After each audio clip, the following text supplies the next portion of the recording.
The CBS News Special, Earth Day, A Question of Survival, with CBS News correspondent Walter Cronkite. Good evening. A unique day in American history is ending, a day set aside for a nationwide outpouring of mankind seeking its own survival. Earth Day, a day dedicated to enlisting all the citizens of a bountiful country in the common cause of saving life from the deadly byproducts of that bounty. That was Walter Cronkite reporting on the very first Earth Day back in 1970. Earth Day, deadly byproducts, a question of survival. The day was established the same year the Environmental Protection Agency was founded with the mission to protect human health and our ecosystem. But a lot has happened in the more than 50 years between then and today's observance of the day. So joining me now in Studio 55 is CBS News national correspondent, responsible for all things climate, David Schechter. Good to see you. Good to see you. There's a rosy tint of nostalgia when you look at a report like that. Sure. When the headline, the lead of Walter's introduction is a question of survival. Yeah. When he made it seem that our survivability was at stake here in making sure that the environment was sound over the future for future generations, and we're nowhere near that now. So what's changed from the way we thought about it back in 1970 to now?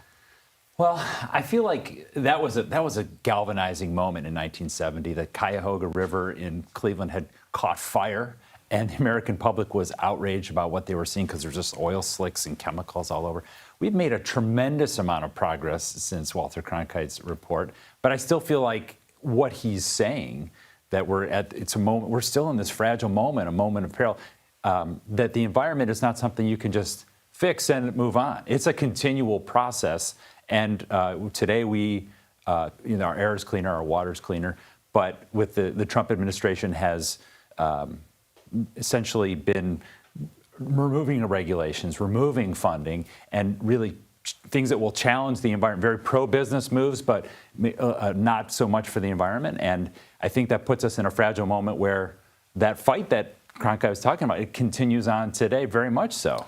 You know, two things strike me. One, which is that as a people, as Americans back then, we were very optimistic. We were almost idealistic about the things that we thought we could fix. We thought that we could fix equality for all. We thought that we could, and I mean not just black and brown people, but women as well. The Equal Rights Amendment, the Civil Rights Act of the 1960s.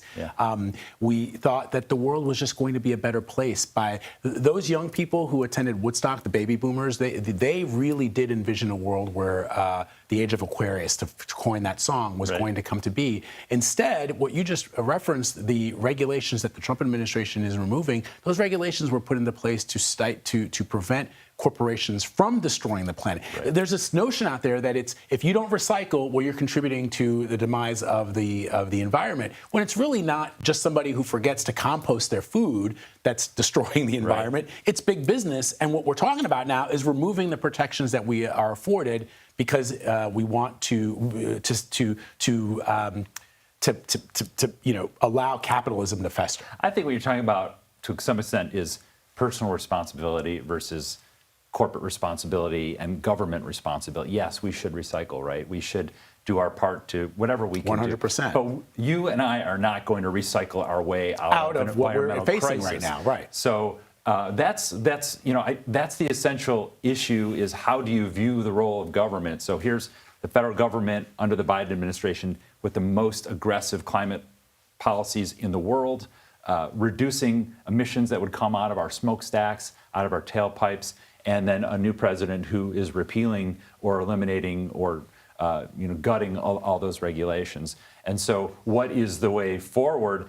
Really, you got to look to, right now, states and cities and counties and community groups that continue to do amazing things. We were in Philadelphia for a project we were working on, and we saw right next to the airport, there's an enormous marsh that the Fish and Wildlife Service and the community has enhanced, and when it floods there, the sewage that comes out of rivers goes in there, is filtered naturally.